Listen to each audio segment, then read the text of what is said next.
on a few of the peeps.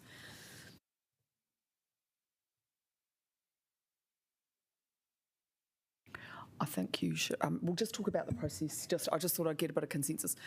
So, kia ora, everyone. Look, thank you very much for tuning up. So, look, what I was just going to get your feedback on is whether you wanted to just go through the papers in order as needed, or do you want to allocate a certain amount of time for each question and then we can finish up on Thursday, or would you rather just do it logically? Moana said that we don't have all the key people we need for the travel demand stuff, so that will need to be done on Thursday, some of it. Yeah.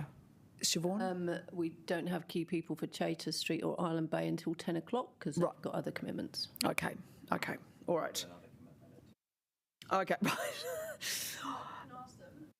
Why don't we ask them and we'll note them down and all right. Response if we can't. And so the question, so I've put some through in the question system, so they're a touch late, but will that still happen? Like, is that? It will still answer. Okay, cool. Yeah. Okay, well then I'm fine about it. Do you want them in writing, or would you like to ask them now? No, I'm happy for them. They're not coming till 10, and I'm just happy for those, as long as they're being answered. I actually just came along just in case there was anything I missed, but I've put my questions through already. Okay. All right. Okay, so the speed management paper, I was expecting a few more of other colleagues to be here.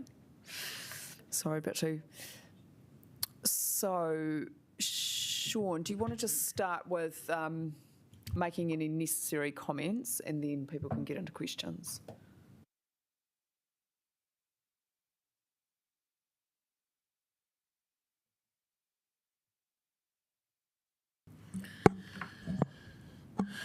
Good morning, Madam Chair.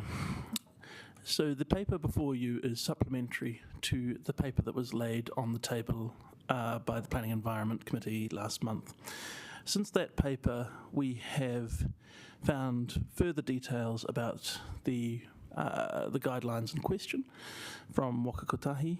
We have also worked to give a better idea of the regional process and also to clarify that what the paper is asking for is direction to draft a speed management plan.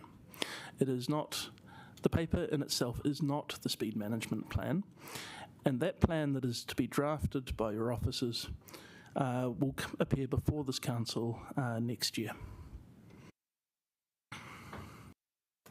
Yep, okay, it's very clear. Councillors, do you have any questions? Councillor Matthews.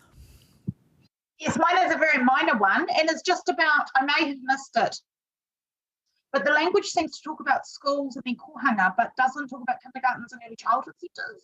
And I just wanted to check, does the slower speeds apply around those other early childhood?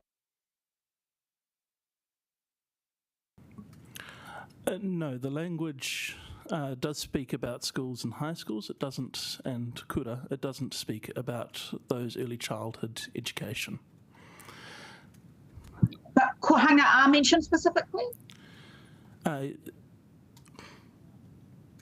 Not in the rule. However, your speed management plan in taking a whole of city approach could account for those things. I guess I would just like to... Oh, you're frozen. My apologies, Councillor, you're stuck. At the point, because are you there? The paper does mention kohanga. Can you hear me now? Yes, we can. Great. Okay, great. So I guess the paper does refer to kohanga, and I do think we should be thinking about kindergarten and early childhood providers as well as schools. So I guess I just want to suggest that as something, if everybody's in agreement, that we should be putting into the paper. I think that's an excellent idea. In fact, it would be the highest priority, right, if you're talking about children. So from a procedural point of view, the reference to kohanga was brought in by amendment by the committee. I would suggest a similar amendment to bring in early childhood centres to instruct your officers. Could you do it? Could you just do it? I don't know if we need an amendment. Like, it's pretty, if we've got the kohanga. We can, I mean, we commit to it, we can do it, absolutely, yeah. The draft speed management plan is presented back to council early next year anyway, so officers will include those as part of the reference. But yes, it would be helpful if you maybe, when I move the paper, if that can just be included rather than having to move an amendment. Yeah, we can organise that through the officer's introduction.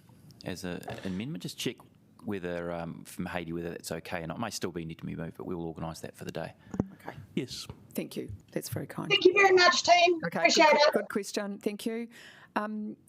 Councillor Fitzsimons, did you want to ask your question now on this? Oh, sorry, I just can't remember all your questions, but there was one about the police, us talking to the police. Okay. Okay, you're happy with the written answers? Right, okay. Councillor Condi, you must have questions.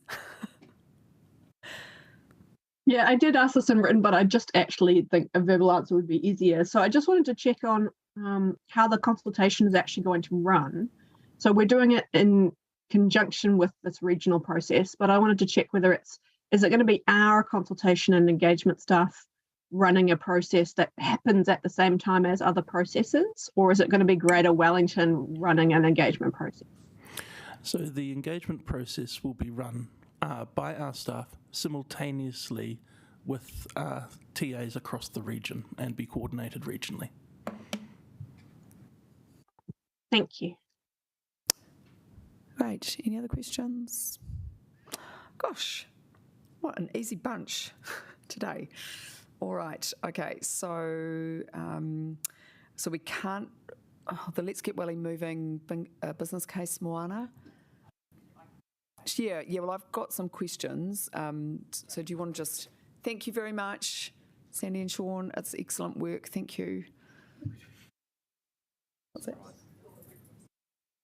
Okay. No, that's fine.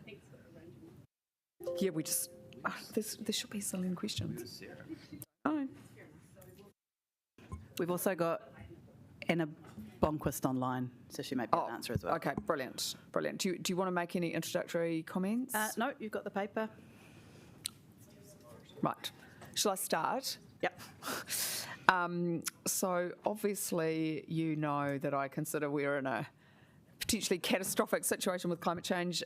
Those targets at the beginning of the paper, can we increase them? Or is that or they're out for consultation with the Regional Land Transport Plan, aren't they? Yep. So can we make it so subject to those increasing? Would we then... We could put something in noting that the Regional Council is out for consultation on their targets. And if those targets increase, we would... Well, we have our own travel behaviour change program within council. This is one that's specific to Let's Get Wellington Moving, and it's been taken to 3 different partners, so I wouldn't want to change this particular program of work. But certainly we could look across our suite of climate change policies if the Regional Council increases the regional target. So what is the mechanism then? So presumably those targets do increase, which I would have thought they would. Is there a chance to come back and increase them through the Let's Get Welly Moving process? I mean, through our board members, we can take anything back to Let's Get Wellington Moving as a request. But at the moment, the paper we've got in front of us, I wouldn't want to change, as it's the same paper that's going to Greater Wellington and to the Wakakotahi board. When are those papers going? Sorry. I think the Greater Wellington is, next week or the week after, and I'm not sure about the Wakakotahi board. Okay. I guess, yeah, I'm not entirely satisfied about just in terms of a process thing, that like what's the pathway then for, you're talking about being agile on this approach. Yep. So they increase the targets. What is the avenue to then up our work here to meet those targets? So that would be a conversation with Alison and her team. Whilst our team will be working very collaboratively with the other 2 partners on this particular behaviour change program, which is attached to the physical changes that we're making through Let's Get Wellington Moving, making sure that we're getting the best value and the best impact out of those changes. That doesn't preclude us from doing more work as a city council. So citywide we can do more. At the moment, the Let's Get Wellington Moving portion of that is the paper you have in front of you. But presumably Let's Get Welly Moving will do more when the targets are increased. Well, I mean, that's a citywide and region-wide conversation. And at the moment, we're planning to do an awful lot, and that's for future decisions for this council as well. So just... Let's Get Wellington Moving is also already going to be doing the heavy lifting on this stuff. Okay, which is good. So just the pathway would be then the new council could instruct more work to be done? Well, we'd like to work collaboratively with our partners, but maybe at the first joint councillor session after the election, a conversation can be had. We'll obviously be doing a briefing for the new council, and that's probably the place to start asking those questions. Okay. So you wouldn't support a noting that those things are out for consultation? Oh, yeah, no, noting's fine. Yep. Okay, I'll draft something up. It's just important to me that we have a pathway. Congestion pricing. Has the government made any positive moves towards changing legislation around that? They're talking about pricing mechanisms, so it's not the hard no that it once was, but we still don't have a commitment to it. Okay. Can I just congratulate you on using the words causing harm? You're welcome. I didn't write it. I loved it about how people it's got to stop causing harm. Last question for now before other people might want to have a go. The population groups that you talk about with specific targeting, which ones? Because I don't think they were listed. Is Anna online? Yes, I'm online. Are you able to answer that question, Anna? Yeah, so within the single stage business case, there's a suite of interventions. And so we would look at within those interventions, which populations. So there is work aligned to schools. So obviously there's going to be schools, communities and affected people around those. There's workplaces, a lot of work around public transport and managing public transport during periods of disruption. So that would be targeting specific public transport users. So it's there's not one population that's going to be targeted specifically across the whole program. Okay, so just last question for now then, following on from that. I would have thought we do need to take a targeted approach, for Pacifica communities, the disabled communities, children, young. I know we're sort of doing that with the lower speeds, children, older people who are a bit more vulnerable, all of that sort of stuff. So is it possible to look into that? Yes, yeah, absolutely. When we're at that sort of starting to plan individual interventions, absolutely. Yeah, and so obviously we've got advisory groups that you can work with to meet those needs, and we've now got quite a few. Yeah. Yes. Okay, thanks, Anna. Councillor Matthews. Two quick things. The first one was the disability impact statement seemed to be missing from the paper. There was disability and climate, and then only climate was covered, as far as I could see. So it'd be good to check that. The second thing is it's just a sort of a communications thing, I guess, because we're, now everybody's on the campaign trail. There are a lot of grumpy people about reliability of public transport services, and a lot of people are kind of describing mode shift as going the opposite way because they really don't have any choice. So I just think it's something we need to think about when we're communicating with the public about this, because there are a lot of people out there who at least say they would like to be using public transport now and actually are struggling to because of the lack of reliability of services. And I know there's a bunch of specific circumstances right now, but there's also some stuff around, for example, route changes that have never been addressed. And so, you're looking at some suburbs that are covered by an hourly service that has not, that is also unreliable. So people just can't use it. Yep, no, that's a really good point. So you can respond to the first point, just around the accessibility impact. So we filled out the section on accessibility impacts in the paper. Did that not come through? I think that's what Rebecca's saying. Sorry, and I missed that. Yeah, no, we definitely filled it out, didn't we, Anna? But certainly we'll work with Melissa and her team as we develop up what the program looks like. There's no question about that. Okay. Is that enough for you, Councillor Matthews? Yep, sweet. Are there other questions? Councillor Foon, you look keen. Yeah. Kia ora, and apologies for lateness, and just if these have been asked already, just say so and I'll rewatch. Just to carry on from Councillor Pannett's question, just a car parking levy, that is different to congestion charges? Yes. Yeah. And do we need legislative requirement for that? Yep. Is that in the same camp as the congestion charging? Yes. So is it on the way? So we have had this question before, and the answer is we haven't had a hard no, but we also haven't had a yes. But we've factored congestion charging into a lot of the business case work. Okay, so that might take some political pressure to make that happen. Okay, thank you. And so the levy is part of that grouping? So we haven't decided what pricing mechanism we might look at, but they're both examples of pricing mechanisms that can be used. Can be used. Okay, thank you. Just, I think the big one is just on behaviour change. I'm cognizant that it can be a nice middle white thing to do, to opt to choose the bus and afford, and even a bicycle and those kinds of active transport modes. How are we looking at behaviour change to support, our shift workers and people where this is going to be the hardest transition? Anna, did you want to? Sure. So when we're looking at a particular behaviour change intervention, we do look at whose behaviour do we want to change and what barriers they face to changing that behaviour. And sometimes it is targeting those people who actually have the capacity to make those changes, and shift workers coming into the hospital from the Hutt Valley, they don't have other options. And so therefore there is also a consideration around transport equity, I guess, when we're looking at who are we actually expecting to make the change.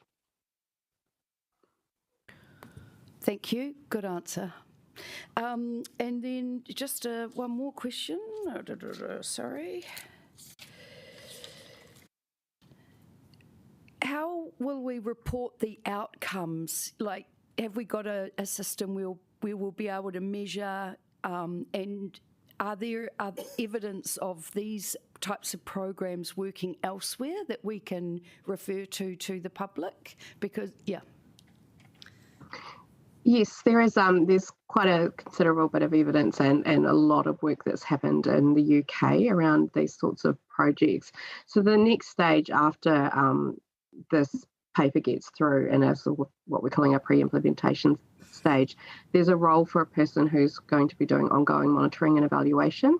So we're looking to have a person who will be looking at evaluating all these programs, but also within the context of the wider projects.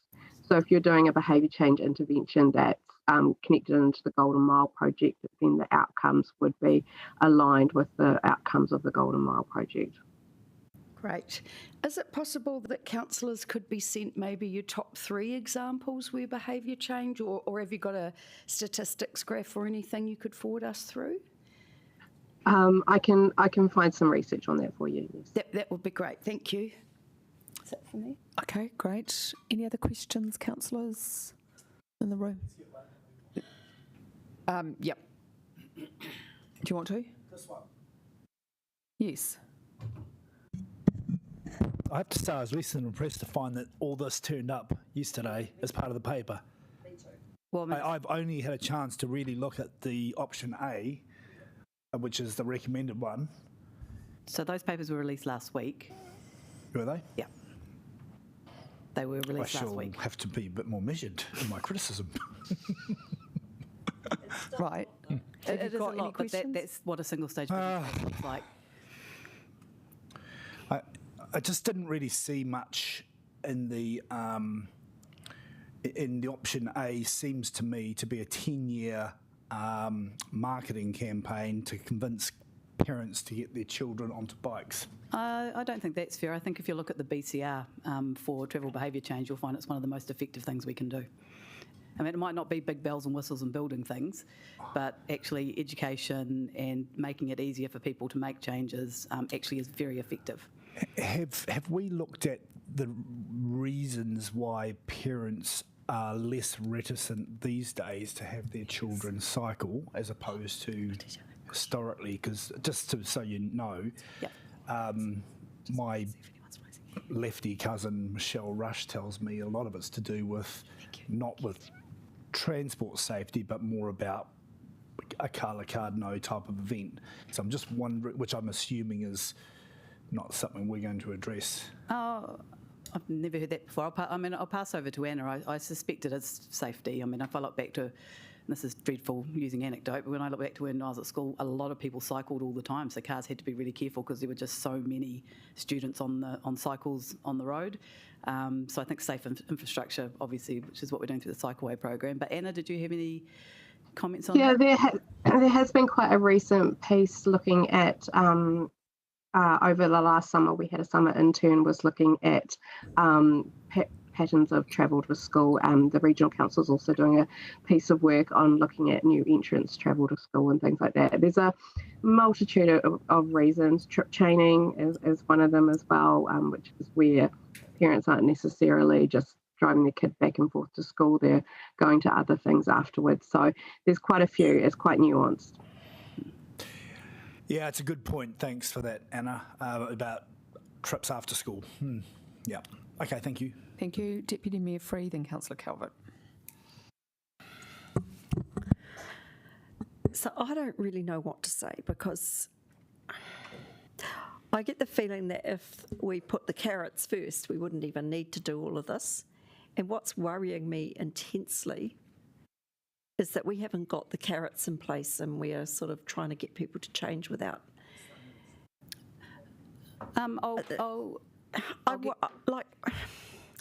If people can see it for themselves, if it's actually happening in reality, they're changing. I feel like this is a lot of money, and I'm not sure what we're actually committing to. So I'm going to distill my question down to I'm dismayed to get this kind of detail. Like, I know we got it last week, but actually there's a hell of a lot in here. And this isn't the only thing. Deputy Mayor, you are a representative on the Let's Get Welly Moving project, so presumably you've been briefed on this for months? No, we haven't. We know it's happening, but we haven't actually had details. It came to the board.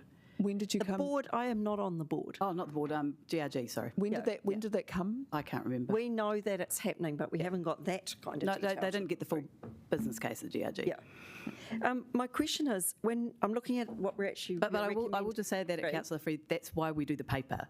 So if you want to, I felt it was important you have the business case, because you're making a decision. So for those who want to go into the business case, it's there.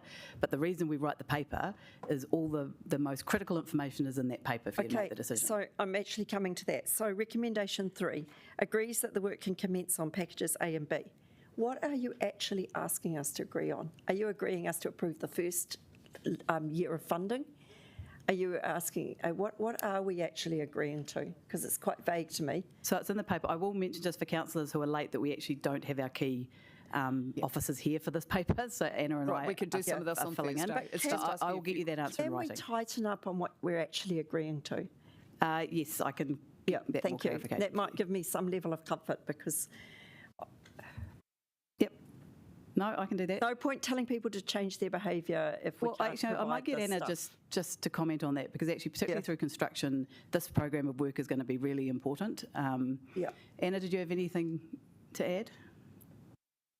So the work is envisioned to be in two integral phases. So there'll be a lot of work around what we call the disruption phase, and that is working really closely with those other Let's Get Welling to Moving work streams, where things are going to be physically disrupted, because there's going to be infrastructure changes. We don't want people getting into their cars and choosing to drive and then not changing their behaviour back once we've got new infrastructure in. So there is quite a strong connection into those projects. And then it's afterwards the embedding in project, that once something's in place and people see a bright, shiny new facility, and they might be curious or interested, and it's helping them get past those barriers into using that as well.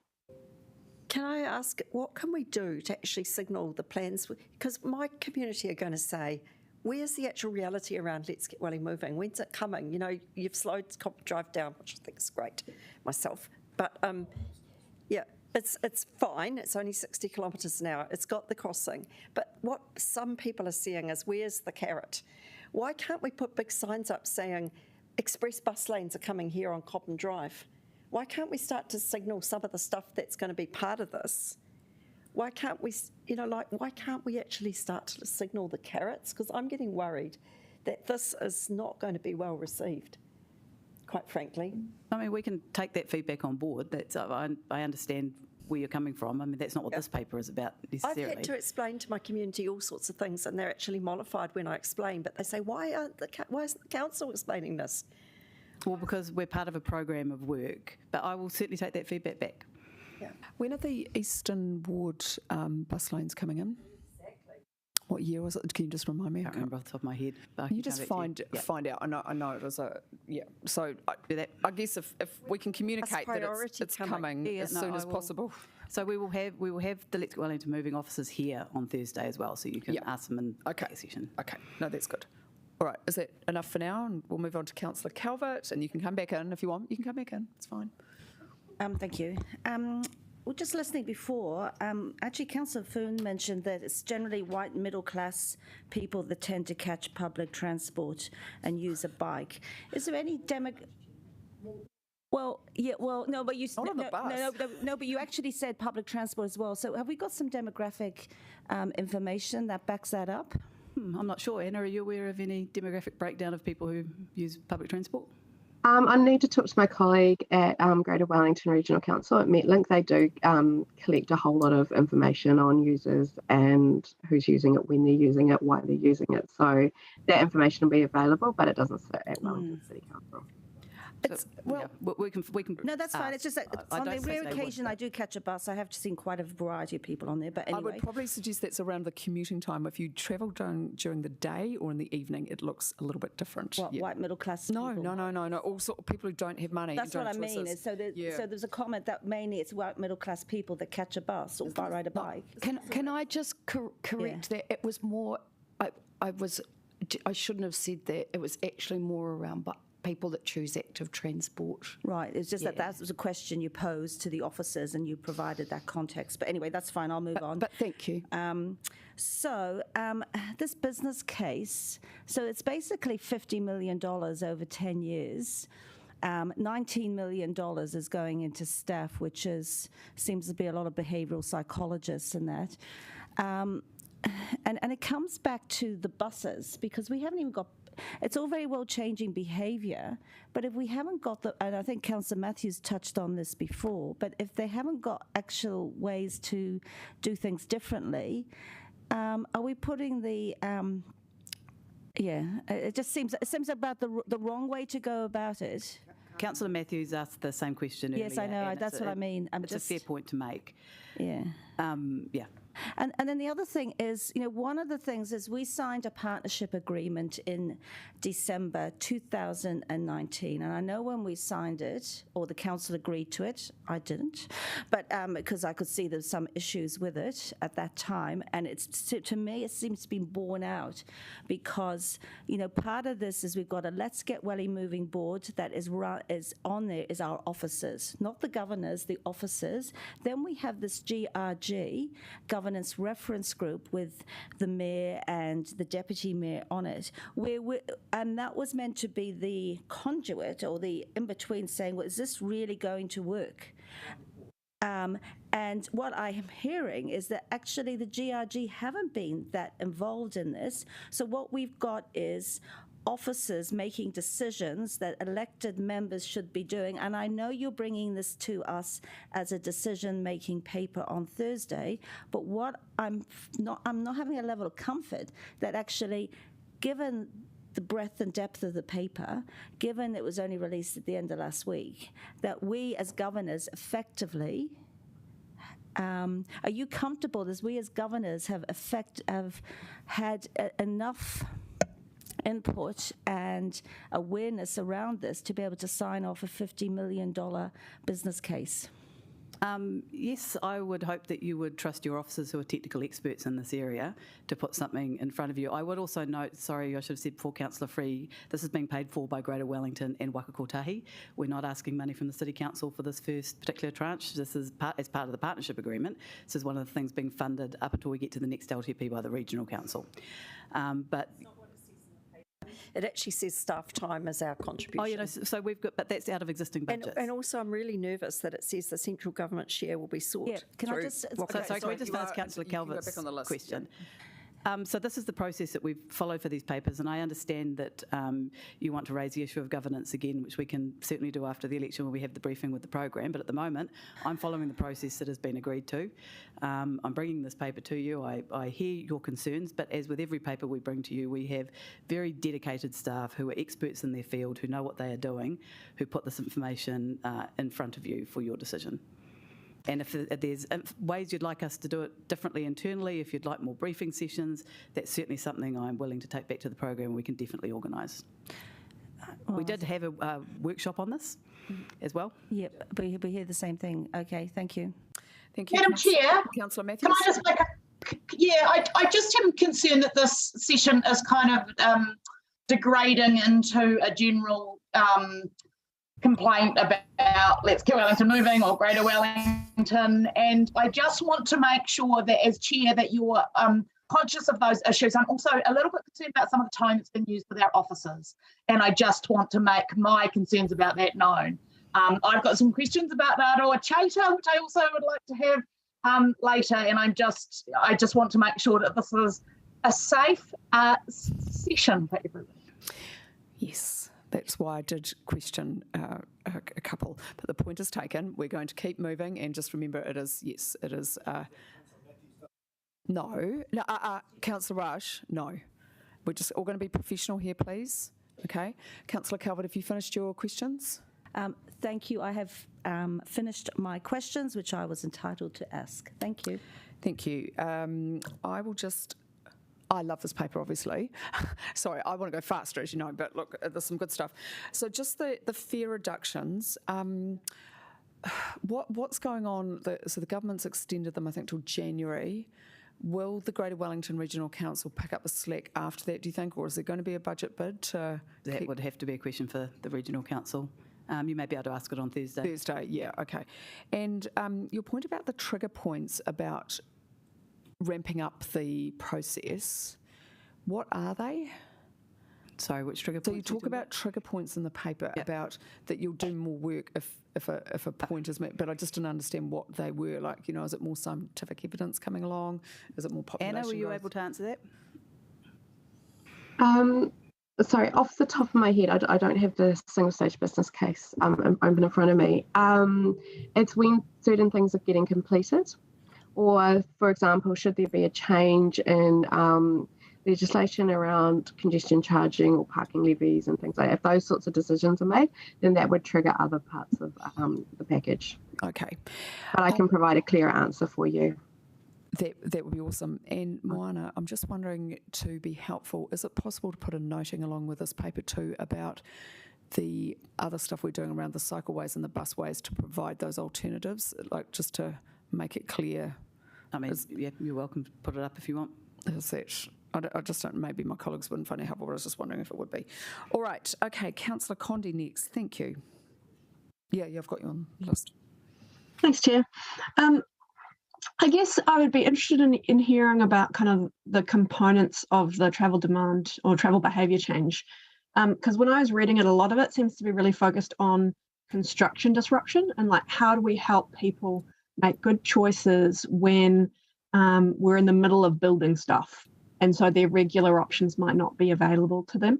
Could you just talk about how much of this program is focused on that kind of helping people through the disruption and how much of it is focused on just, more purely kind of mode shift changes that we're trying to encourage people to make? I think I couldn't sort of give you a ratio, a split, a 50-50 split or anything like that. I think that construction disruption is front of mind, and particularly with the communications and engagement team as well at Let's Get Wellington Moving. So that is sort of one of the first cabs off the rank. I think that construction disruption, possibly a lot of that will actually sit with the regional council around public transport disruption, and a lot of it will be around doing some really good push on around that. But I think the embedding in process will be a significant part of the work that Wellington City Council looks after, working with those communities and getting them excited and on board with the changes that are happening and uptaking the opportunities those changes provide. But I couldn't give you a ratio right now. There's still quite a bit of planning work to be done. Yeah, so part of it is about helping people to understand what their options are while there's disruption happening, and then part of it is helping people figure out how to take up the new options once construction's finished. Yes. Is that correct? Yeah, absolutely. Okay, absolutely. Thanks. All right, okay, second round of questions, Deputy Mayor Free. Yeah, thank you. Oh gosh, I wish I had more time to read this. Package B, it's got a focus on first to last leg travel, which I think must be perhaps the Tawa on demand, amongst other things, on demand travel to the railway station. But it says that it's got a focus just to removing barriers to travel by train. But why would we be able to consider looking also at getting people to major bus hubs? And that's what I'm hearing as I'm going around the place, is there's a lot of barriers to getting down the hills and up the hills from places like our Miramar hub, our Kilburnie hub, even our little Strathmore hub, our Haitaitai hub. So why, when this, Let's Get Welling Moving package is Naronga to the airport and therefore is a lot about buses, why haven't we got that in there? That might, and I don't know, Anna, if you can answer that. That might be a question that you'll need to put to the officers when they're here on Thursday. Or if you send it to me in email, we can do it in writing. Yeah. A lot of that is also looking at the fact that so many people travel into Wellington every day from the region, from Lower Hutt. And for example, I live in Kelson. I drive my car to Petone train station and then hop on the train when I don't have a cold. What providing better connections so that I actually take a bus to the train station. So those sorts of things. So it's also looking at people that are coming into the city, not just moving through the city. Yeah, and I agree that's important. But if you're talking about construction disruption in relation to Let's Get Welling Moving, it's going to be real disruption in the city on Mount Victoria side and around the basin and around the eastern suburbs. So I'd like to suggest that if this is really about Let's Get Welling Moving, then that remit isn't broad enough. So when it comes to construction disruption, we'll be doing more than just this travel behaviour change. This is just one element of how we'll deal with construction disruption. We're doing a development response plan, which is looking at all activity across the city, not just Let's Get Wellington Moving, getting better coordination through the Forward Works viewer that we have, and then looking at how we can make sure that we have a package of support around the areas where the construction is occurring. So there is a much bigger piece of work that's going on, and this will be a part of it. But also, I'm sorry to have to press on this, but if it's people going to Petone railway station and leaving their cars there, or Pūroro, then that's not actually our city council's core remit to address that. We've got to think about our city and our ratepayers and what they're paying, and already they're subsidising outside of Wellington a huge amount. I want our money to start going into I remind you that this is being paid for by Greater Wellington and Waikakotahi at this stage. But yeah. Anna looked like she had something to say. But sorry, to be fair, it's also being paid for by our staff time, and the effects are going to be felt in Wellington City. Yeah, and our staff time is very much being based on projects that are within Wellington City, because these projects are within Wellington City, and it's from existing budget. So we've got a group within the climate change response team that do this work, and this is part of their job. This particular package B is going to be led by and delivered by Greater Wellington Regional Council. So we have looked at the various interventions, and they've sort of been split between which, so anything around public transport obviously is going to be led by Greater Wellington Regional Council, and this package B as well. And internally, as with any work program we prioritise according to the staff resource. Then that's what we've done here.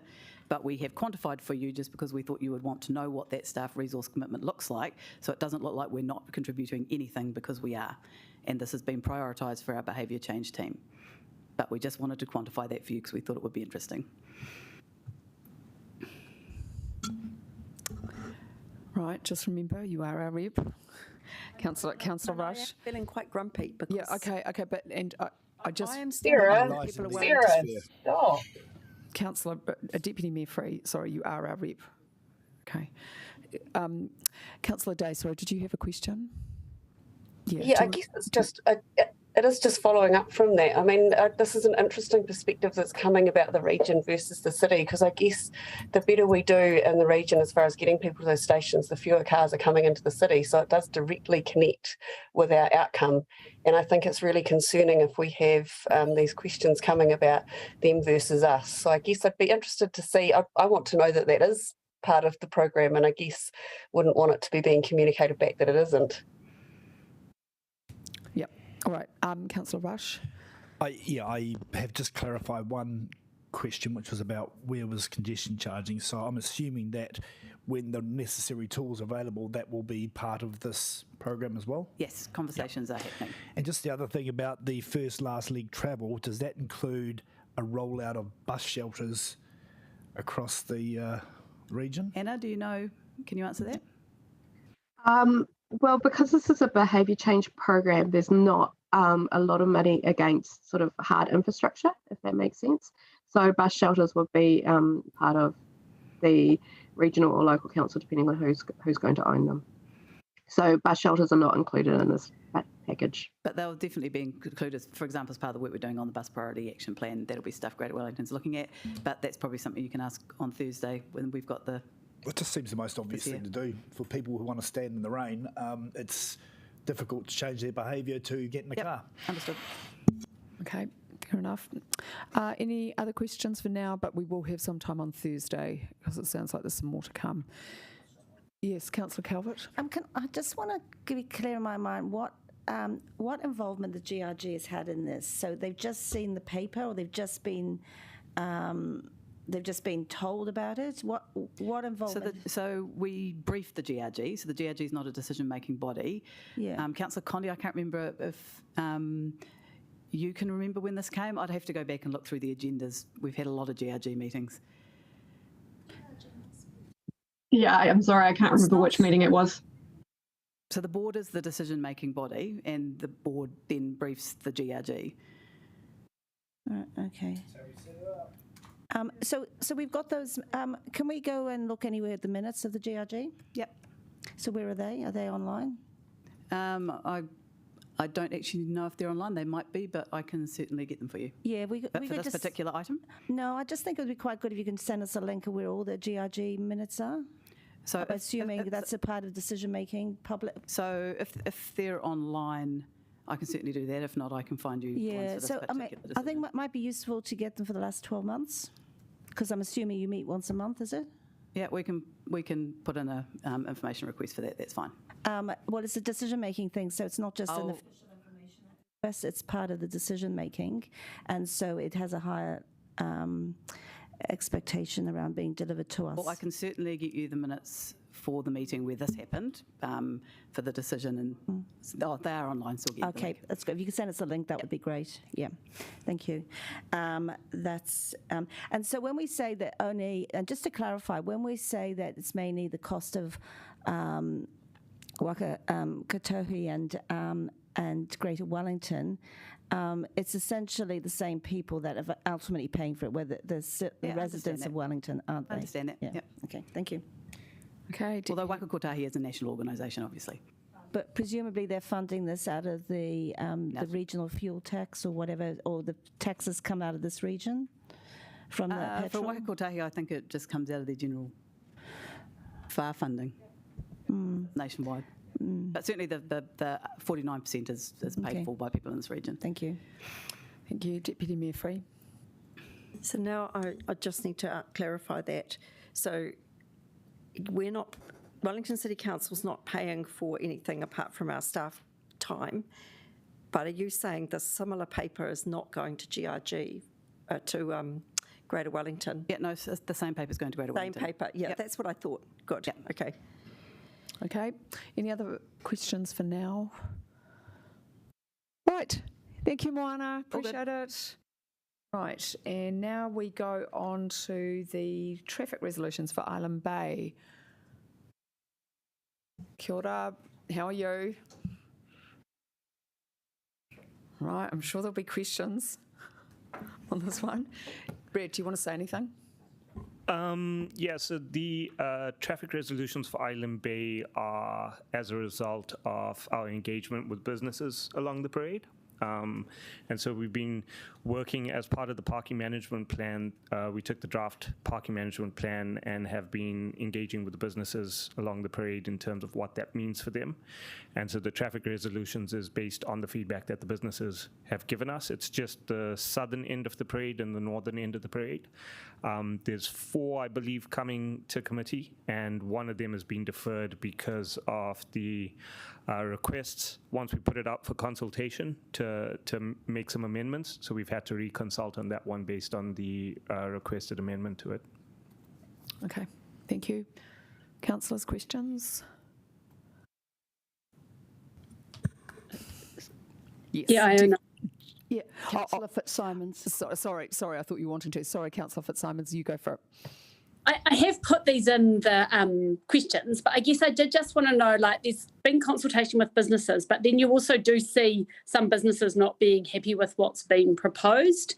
And I'm thinking particularly the one that talked on behalf of Michael McCormick on the corner there at the south end of the parade. And I also just wanted to know around the churches, whether there had been proactive consultation with each of them.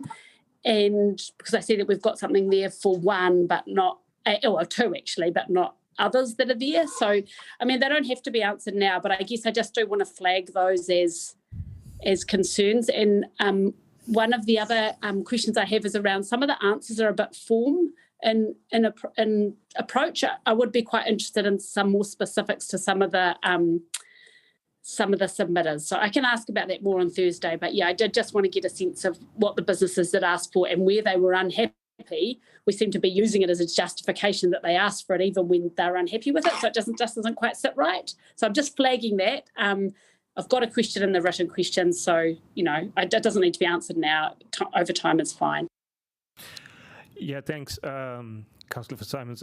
So I did see the questions this morning and the team's working on answering those questions. I will say that every single one of these resolutions has come from the project team and myself spending time with the businesses. So we had quite a bit of walking the parade and talking to the businesses. We've been to every single church on the parade, and we've spoken to every single church on the parade. The one church that isn't represented has come back with comments when we put their traffic resolution out for consultation to ask us to relook at the times, and so that required an additional consultation. That's why it's not here. It's the deferred one, yeah. Okay. Is that enough for now? Okay. Councillor Foon, did you have any questions? Yeah, just how many, do you have a list of the businesses that that you have been in touch with, like an engagement list? Is it possible we could forward that through as part of the consultation, as part of Councillor Fitzsimons' questions? Yeah. I can add that to that. Yep. And just down the side streets, are you confident that we've got a good mix here to enable shorter term parking to balance out what's being lost? I am. There is still some work that we're doing, I believe, Patrick, on Midway Street that still needs to come back in terms of some additional parking that needs to be made there to accommodate some of the shift in parking. But according to the parking management plan that we've done, the draft parking management plan indicated that there was sufficient parking. Okay, thanks, Brad. Can I just ask about that one? Someone said, well, we just need to drop in and get our fish and chips. Do we need 2 hour parking out there? Did you have a more detailed response to that? That's definitely needed. Yeah, there are multiple businesses there. So there's the fish and chip shop, there's also the medical center, and the 2 hour parking was specifically for the medical center, so people can get into the medical center to see the doctors. And there is parking around the corner. That is more short-term parking. We've created, I think, some 5-minute or 10-minute parking there for anyone who wants to pick up fish and chips. And you won't be surprised, my eyes opened wide when I saw the person complaining about there's 8 people in these flats and we've all got 8 cars. And I was just like, so. Well, I say, that's fine. Is it this sort of, it can be part of the transport system as opposed to alternative private car use. Is it kind of the intention overall, because people keep saying we're losing lots of parking, and just combined with the previous discussion around travel demand management, that we will overall see quite a lot less car parking with the expectation that people will be using the bus more and hopefully light rail one day? Well, on the parade, there is a reduction in parking on the parade. There is a reduction in the amount of car parks available, but like with the parking management plan, we still feel that there's sufficient parking on the parade that's left behind. On the side streets and that's already left. So you think even for households which are quite car dependent, that there's still enough provision? There should be enough provision. However, it's not going to be as accommodating as it is currently. Can you just remind me how many car parks we have taken out? I'll need to come back to you with that. I can't remember off the top of my head. All right, thank you. Any other questions, councillors? Oh, we're rocketing through. Right, especially for you, Deputy Mayor Free. Thank you very much, Brad. Although, do you have something to do about the access road? You want to do Chaitel Street? We can do Chaitel Street. I'm sure there'll be deep engagement from the ward councillors in particular. So you're going to answer questions? Yep. Yeah. Yep. Okay, Councillor Matthews, you had some questions. Oh, sorry. Did you want to say anything about it first? I suppose the part of the paper was trying to indicate the complexities around this intersection. The intersection is not a simple fix. It's not something that we can sort out relatively quickly. There's a lot of complexities, a lot of very difficult things that need to be worked through on that intersection, and the solutions are wide and varied. And that was kind of the point of the paper, is that we need to do some really decent analysis in order for us to get to a solution and understand what the funding implications of that is. So thank you. I just see the pedestrian that was killed and being killed in Thorndon. No, from 2 weeks ago. Yeah, so it's just a reminder. Right, Deputy Mayor Free.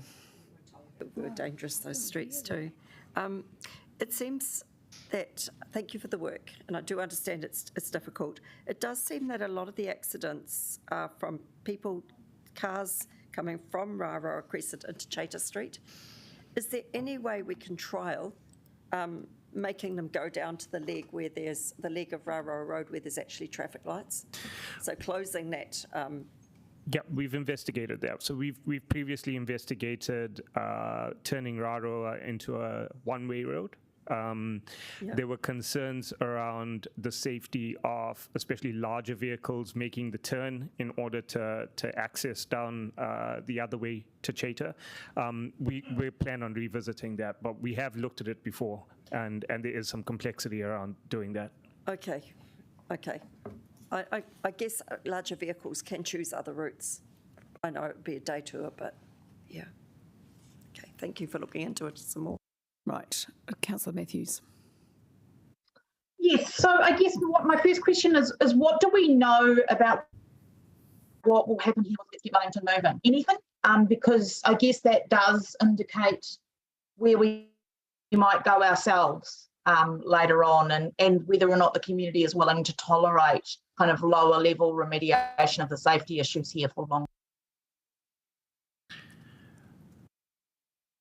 So we don't really have any detail on the Let's Get Welly Moving project for this specific route at the moment. So in terms of Let's Get Welly Moving, all we know is that this is on the route. In terms of what they plan on doing when we get to this intersection, there's no detail around that. There's a large uncertainty around what's happening in that space. However, we are in constant communication with the city streets team, and just to understand whatever solution we end up on, that it is going to be compatible with the future of this corridor. I'm interested in the solution that Councillor Free was talking about, that one way up on Raroa, and I know that that's an option that many in the community do favour. Would it, by giving any indication now, I'm just interested in officer advice about, because it just seems like we're still in this, there's a whole lot of options kind of space, and I mean, I understand that this is a complex situation, however, there have been safety concerns raised here for many, many years. So I just wonder if there's anything that we can do to speed up a long-term solution here. What officer advice would be if we gave some sort of indication? Yeah, so about Councillor- what, yeah. Yep. So in terms of the long-term safety issues, I don't know if you recall, but probably about 12 to 18 months ago, we had a look at this ranking against all the other dangerous intersections in the city, and it was outside the top 20, noting that there have been accidents here and we do need to do something, but this is now about reprioritising our resources. So we have a finite amount of resource. We've got our minor works program that we're working through. It's really difficult without doing the full business case analysis because of the complexity of the intersection. There's a number of options and sub-options that need to be worked through before we can actually determine what the preferred solution is. Then we need to determine whether we can actually fund that, because it may well be that the option that is the most beneficial in terms of safety may be, $10 to $15 million, which then is another discussion for the annual plan. So whilst I appreciate there is a desire to move quickly, we are quite constrained, and we do need to just basically moderate our expectations because there is a process to go through. We do. I'm not sure where this area would sit on the speed management issue, and is there anything we can do to lower speeds in this area to make it safer? So with the introduction of the new speed management rule, there's no way for us to actually use the old resolution process to change speeds. It's a completely different process now if we want to change speeds on individual streets using an interim speed management plan. And that process hasn't really fully been explored in terms of us being able to dissect bits and pieces of the city out and do them individually. So there's a bit of work if we want to do something like that. And in all honesty, I think that the method that's been proposed via the speed management paper that's coming to council is probably the fastest way of us making speed changes across the city. Councillor Calvert. Thank you. Thank you, Councillor Calvert. It's quite ironic, really, Brad. Anyway, I know you're just having to deal with the legislation. Just wondering, is there a possibility? Look, I know that there's been some Karori individuals and the Karori Residents Association have been working, been advocating for a number of years on this.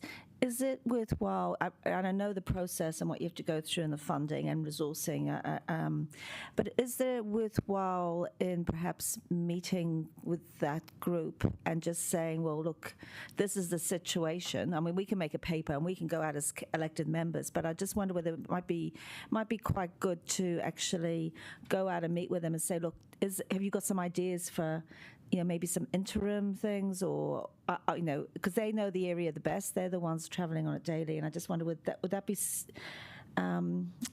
that something officers could do? Yeah. So we have been working with the Karori Residents Association as well as people on bikes in the area that use the area. Part of the business case process is engagement with the community and working with the community, and we will use the Residents Association as part of that, as part of our business casing. Yeah. So would it be possible to have, as part of this, is just an undertaking? I don't think I have to move a resolution or amendment, but just to have a meeting with them early on to say, well, and perhaps canvass, have they got any ideas, which may not be workable, but at least give them the opportunity. Councillor Calvert, it's actually in the paper already. Yeah, okay. So under paragraph 69, so it talks about the process of how we engage with the community through that business case process. So they'll have input into that long list of options. Yeah, I'm just, it's more about the, is there some interim steps that you could consider rather than waiting for the long term? No, because, I mean, the long list has already been established, so this isn't very far away in terms of kicking off that engagement. Yeah, look, I just don't know, but I'm just wondering whether is there an interim, not an end solution, but is there some things that we can do to alleviate the issue? Yes, so they'll be part of that business case. So it'll look at a development plan, essentially. So if there are some short-term minor works that we can do, we'll do those, but then they'll also lead to the more permanent. Okay, all right, thank you. Thank you, Councillor Young.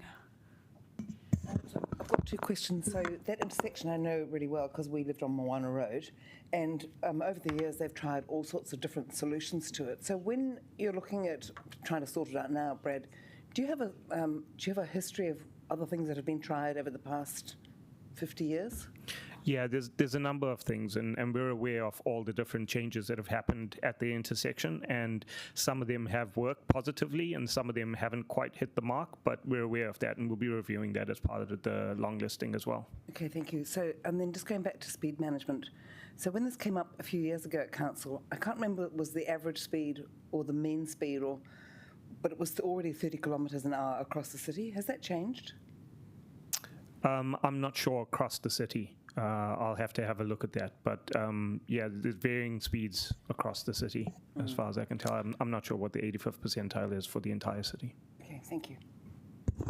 Can I just ask, sorry, it is a bit generic, but kind of relevant, if where there is death or serious injury, does that get a piece of road higher up the priority? Yep, so death and serious injuries are recorded and measured on our end, and then that's used as part of our prioritization of where we go and what work we do. So our minor safety improvements work is driven by such incidents and where we're having a high number of DSIs. So it's fluid enough to take those things into account. Yeah. While obviously, I can't believe 50 years to get an intersection right. This has been... Yeah, it is difficult. All right, okay. Deputy Mayor Free, do you have another question? No, just a clarification about Chater and Curtis, Railroad Road. I wasn't suggesting the one way myself. I was actually suggesting blocking one of the ends and signalling it as no longer suitable for long vehicles, like Devon Street is. Yeah, that was my solution. Just wanted to be clear. The officers, of course, have their own ideas. That's right. We're not here to be traffic engineers, fortunately. No. Right, any last questions? Except to say thank you very much for coming to the table with this paper, because it is a long-standing issue, so thank you. Right, now, Strathmore and Moore Point. Have we got someone here to answer questions about that? Except the Deputy Mayor will be very... Madam Chair, I can take questions if there's any, but also Laura's online, I think, as well, but if there's no questions. Is there anything you want to say? No, but I've been working with the Deputy Mayor on this for quite some time. Got an encouraging letter from Weil, who are open to negotiations into the future to secure that north-south access from Strathmore to the south coast. It is an important road for the community, but also from a resilience point of view as well. So, look, the conversations are ongoing. The other point this paper makes is that we'll be looking to recommend into the infrastructure strategy the purchase and construction of this over the next 30 years, depending on the airport's plans for expansion. And that's as recommended. Yeah, is it possible to attach the letter we have received from Weil indicating their willingness to enter into a discussion with us? Because otherwise these things tend to get lost in the, the mists of time. Absolutely, Madam Chair. I understand you've been under a lot of pressure and there's lots going on, but that is attached to the agenda. And I haven't had a chance to fully read it. Second attachment, it's there. Freely admit that. Reasonably early. Yeah, understand. Thank you. Yeah, so it is attached, Is it? Okay, good. Thank you. Thank you. Any other questions? Great, thank you. Actions tracking? Anything to say? Taking that read. Taking as read. I haven't actually looked at it for a couple of weeks, so I'd be... Okay, so we will deal with that on Thursday then. Perhaps I'll spend time on it before then. That might be better. Councillor Calvert. Given we had 2 hours put aside, and I thought we were also going to be talking about the Newtown Cycleway, but I know there's a session this afternoon. But I can't make it because this was only just arranged at the last minute yesterday. Can we ask some questions now about the Newtown Cycleway, or could we give 10 minutes for officers to come down and instead of The Newtown Cycleway's been in for weeks. Yeah, this one was just... It's this one that was last minute. Yeah. Newtown's been quite a while, but I think... No, you just got the paper last night at 10 o'clock. The paper, yeah. So I think So, Councillor Calvert's saying she can't make this afternoon, is that right? Or? Yes. Colleagues, what do you think about that? I'm very relaxed, but do you think it's a bit messy? Because hopefully other people will turn up at 1 o'clock or...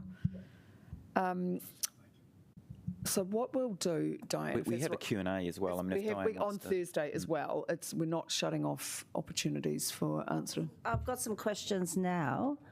Maybe I can talk them offline then without this meeting, because I've got questions now which will help inform me to enable amendments.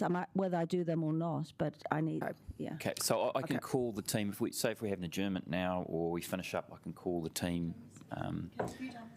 Yeah, we started that. You were late, but no. We can go back to that. So, look, Diane, are you happy taking those offline? We'll have a session this afternoon, but you can ask more questions on Thursday. Yeah, well, hopefully I've had my questions answered before then, so I can shape the amendments. If you've got more, okay, that's fine. All right. Sorry, the safer speeds. You two wanted to ask some questions. Okay. Deputy Mayor Freed, you want to go first, then Councillor Fern. So, sorry, Liam, through the chair. You mentioned the letter, just going back to the letter from Weil. You said that was attached. Yeah, I just looked at the agenda now. But I can't see it attached. I've got it here, so perhaps you need to refresh your... Has it done an update? Your update, yeah. So it's here. I've just looked at the attachments. If you keep moving to page... let's have a look. I have a printed out version as of yesterday. Oh, yeah. So on diligent... Yeah. It is page... Let me just check. There it is there. So also attached is the master plan. Oh, so okay. This is the 22nd of February letter. Yeah. John Howarth, General Manager, Infrastructure and Development. Page 87, according to my diligent. Oh, goodness. Okay. That you might need to refresh and it'll pop up all right. on that. Well, that's what it says here, but... I've got page 106 on the website. There you go. Oh, okay. Thank you. All right, thank you, Heidi. All right, yeah, 87 is the start of the report, sorry. All right. Okay. And the speed management paper, my questions were again about the attachment of the plan that shows the arterial roads versus the non-arterial roads. Yep. We had that circulated when we last brought this paper to committee. Can we table that and have it attached prior to the meeting? We can table it by circulating prior, so yeah, all councillors can have a copy. I mean, think if we're talking about a plan that mentions them, it would be good to know exactly what we're talking about. Okay. Okay, and the other big question for me is, the paper was also attached to the addendum report. Yeah. So if that... I don't think it was in the paper last time. Oh, okay, that's right. We'll circulate that. Okay. Forgive me if I'm wrong.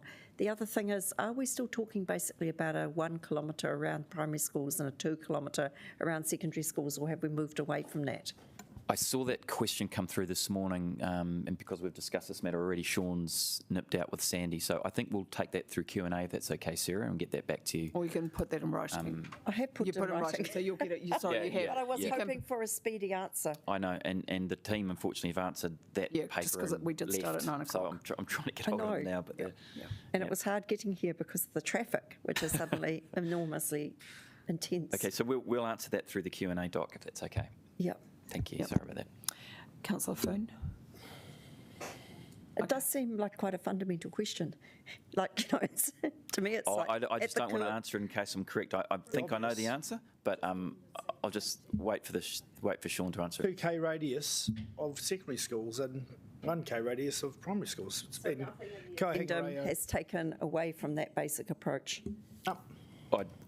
I think I'll wait to the team to answer that. Sorry, I'm not sure. It's written right here. Just remember there is provision for a wider approach than just by the school gate in the guidelines. Councillor Foon.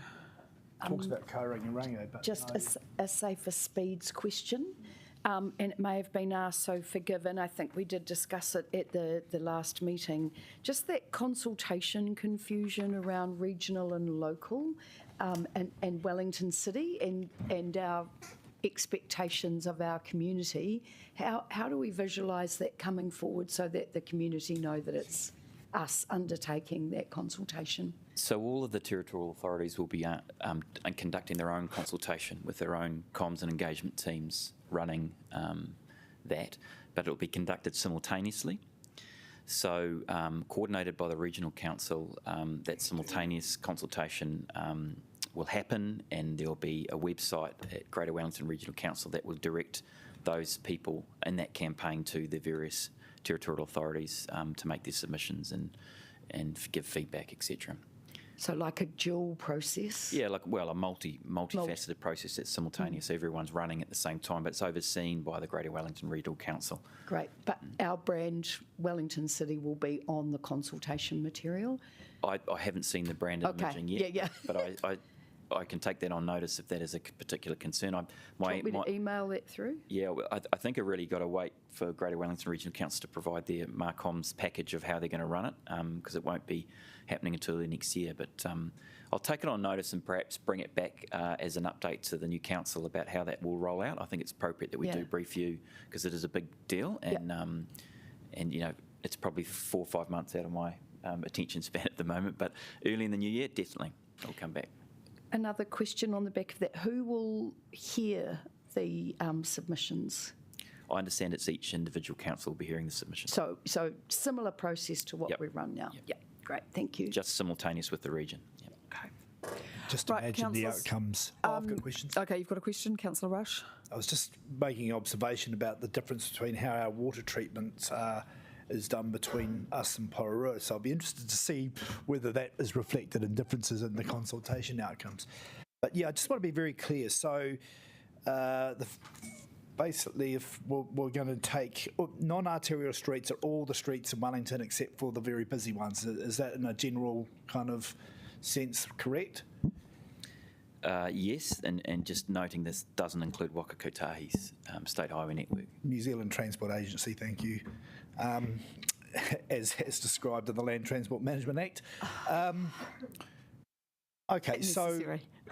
Well, it's about time someone started correcting the record. Councillor Rush, I think that's inflammatory and unhelpful, okay?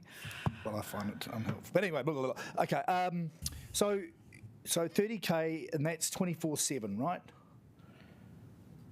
Not just at busy times. I'm sorry, I've just been texting officers, and I apologise, councillors, but I think the answer is yes, but until my staff come back from wherever they are at the moment, I'm unable to answer that level of detail, sorry, with any confidence. There are a few away, actually. I did a note back and got a bunch of out of officers from Joe and a few others, but anyway. Okay. Yep. Sorry, we had the staff here before, but we went to that paper first, and unfortunately they managed to knock it off in 10 minutes because I was 10 minutes late. Right. My apologies. Just goes to that show you were late. how critical this is. No, don't. I couldn't do anything about that. I know. But I do apologise for not being able to contact them, because I did send them a text when you came in late, Sean, to say that you had arrived, and I'm sure you had questions, but I haven't heard back from them. Well, first question was... Okay, anyway, we have Q&A, Doc, and I'm happy to take That's those. right. So people can put those questions through, and there can be some questions on Thursday. We're just trying to be a bit efficient. What's a kura kaupapa in 2B? So Kura kaupapa is a school in your community. You should know that. That's right. And it is Te Wiki o Te Reo Māori as well. Can I just remind you? Can we add early childhood centres in there as well? We have already dealt with that issue, and it will be added in. Yeah, because it wasn't included. Yep. And inflammatory? No, we're going to put that in. That's fine. All right. Councillor Matthews that's asked. enough. It was a good point. No, I don't like it. So Councillor Rush, I'm happy to take that in the Q&A, and we'll get that back to you and updated tonight. Councillor Foon. Yeah, just paragraph 38 on the emissions reduction impact. I'm just wondering for comms, because I think there's also the narrative out there that we don't reduce emissions at 30K.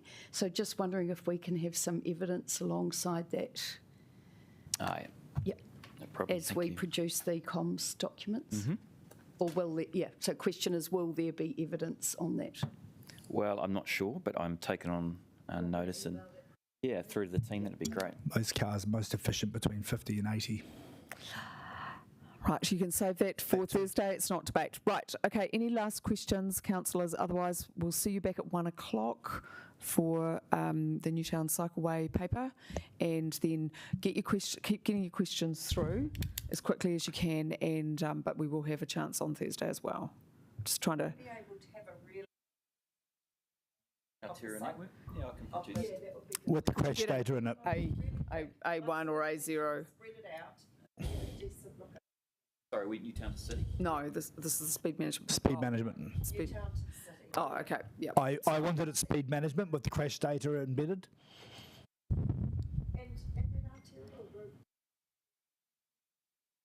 Yeah, so there's two papers we're talking about. You'd want to the arterial map. I can do an A3 from that. Yes, and lots of can actually look at I think she wants a larger one than A3. I want it to go. So you can actually look at what we're people to sit. Right. Yeah, that's right. It's not a bad idea. I mean, I can try to arrange something. Yeah, we could probably put something. As you can. I appreciate it. You can come to the war room. Yep. I've got a war room. Okay. So. And then the second one is Well, I want crash data from across the city. I've asked for that last time. I'd like to have schools radius put in that, but that's part of my Q&A. It is. Thank you. Yep.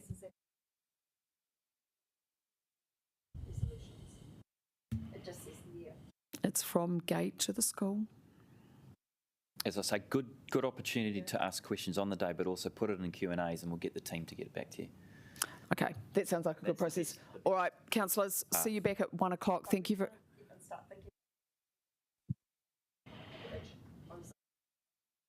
Yeah, so it's Tuesday today, and we'll circulate that again tonight, the refresh Q&A. I'm just been looking at a draft now, so and that should give you the advice. We'll attach some of those documents for you as well, but bring some hard copies in on the day. The other question, comment that once we approve the speed management paper, we have to do all our speed management through this mechanism, not through any other mechanism. Is that the case? Yes, so you won't be able to do it through traffic resolutions once you've got this. So it's a different pathway. But does that completely exclude the other pathway? Or are there two pathways? Yeah, I thought there would have been two pathways, Siobhan. Well, there will, but mostly if you're going to cover most of the city in this speed management plan, so that will then be covered. Anything additional, then we'll just go through a different process, but it will be a different process to the one we follow now. Okay. So when we talk about precluding, we're not going to be able to push any of these early ones through earlier than the speed management plan. I understand that, but the process of going through the traditional method still exists legally. I don't think it does under this new speed management guide. So that's a very significant thing that should be explained to us, and I'm actually upset because I don't know. No. This is a question and answer. It is not a chance to have. So, Sarah, they will be obviously just because that process is no longer doesn't mean there's not going to be a process. Of course, there's going to be another process to allow us to actually reduce speeds subsequent to the speed management plan being implemented. Well, that seemed to contradict what you said before, with all due respect. Different process. The process will change. So I'll ask it again just to be doubly sure. There will still continue to be two processes available to us. One through this speed management plan once it's approved, and another one separately and independently, likely to be slower, but the traditional way. But it will follow the implementation of this speed management plan. Because there'll be a resource question, won't there, Siobhan? Absolutely. Yeah. And another question is, like, that money, that staff time that we're putting into, demand management and trying to persuade people to change their minds. I mean, how much is that resource worth to us? Who knows?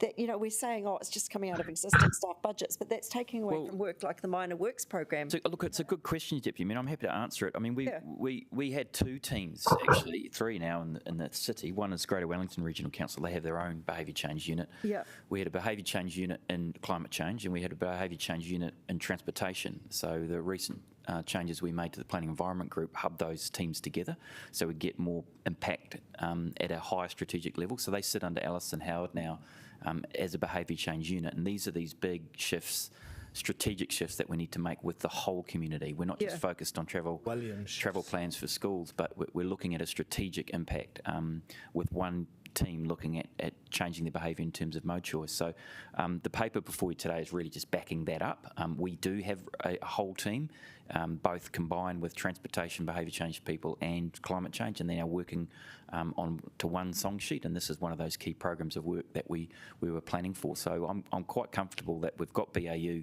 resources in place. They're rearing to go, and we all know that this is a huge challenge for the city, not only in trying to convince people that there are alternatives out there, but for the region.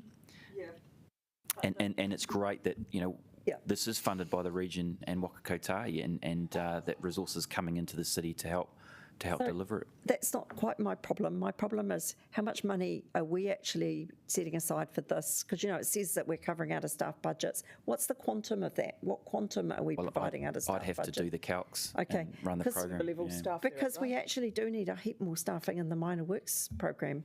So I want to know, for me, it's about making real changes. That will always come first for me. Yeah. Okay, and that's a budget bid if you want, if That's you're around right, the table. No, that is maybe looking at whether we've got our resources allocated. Well, I mean, and the appropriate time for that is next triennium, next annual plan, next LTP. Yep. At the moment, the team are executing their program as you've approved. That's right. What our commitment is in terms of our millions that we are putting into our staff. It's not millions. Okay. It was a couple of staff. No, well, let's find out. So, can I just clarify it's something? It's a good question to ask for a question. It's not millions. Councillor Rush. Yeah, so I'm just, I suppose, a little bit burnt, I suppose, by the bike network sort of plan where we did a fairly major, if you like, overriding sort of traffic resolution process and expecting that some would actually still come back as a traffic resolution. So am I hearing, though, that by approving the speed management plan, it will effectively be left in the hands of officers to go ahead and implement that, and we won't do traffic resolutions thereafter? No, I don't believe that's the case. I mean, I'll get Siobhan. So when I was talking about traffic resolutions, it was traffic resolutions as a mechanism to reduce speed. We won't necessarily be using that in the future under the new speed management guide. But traffic resolutions to change all of the other rules on the road, you still have that traffic resolution process. I get that, but not for speed. I guess my concern is that traffic resolutions, although a bit you will still make the decision have customised. On speed, there's a whole process, consultation, hearings, decision-making in the next triennium. Okay, so it won't be a global thing. It will go down to a street by street or suburb by suburb, or will it be divided into arterial, non-arterial with a couple of tweaks? So, Siobhan, the government's ordered us to implement, a certain amount of speed demand around school. Well, no, quite a lot of schools, quite a lot of them. So 40% of our schools by a certain date, next 2024. Yeah. But all of the things you mentioned, Sean. So, the concept here is to provide an omnibus speed management plan presented back to you, suburb by suburb analysis, with some guidance, strategic guidance, and this is what's causing some of the concern and anxiety about that strategic guidance at the moment. But Councillor Young asked her an interesting question earlier on. Her understanding is that the network generally operates around 35, 40 Ks anyway, already, based on sort of the GPS data. So we're trying to... It's an average. It's an average. Yeah. So we're trying to present that back to you early in the new year, where you'll have the opportunity to adopt that plan out for consultation. So you'll see it before it goes, and then it goes into a regional process. I'm sorry, you won't. I might, just by watching. Oh, no, he'll be watching. The watchdog at Rebecca. You'll be watching, perhaps. Yeah, but so the council will approve the draft plan next triennium for consultation. All right. Okay, thanks. Okay, we will see you all back at 1 o'clock. Thank you to the people online again. Appreciate it. Thank you.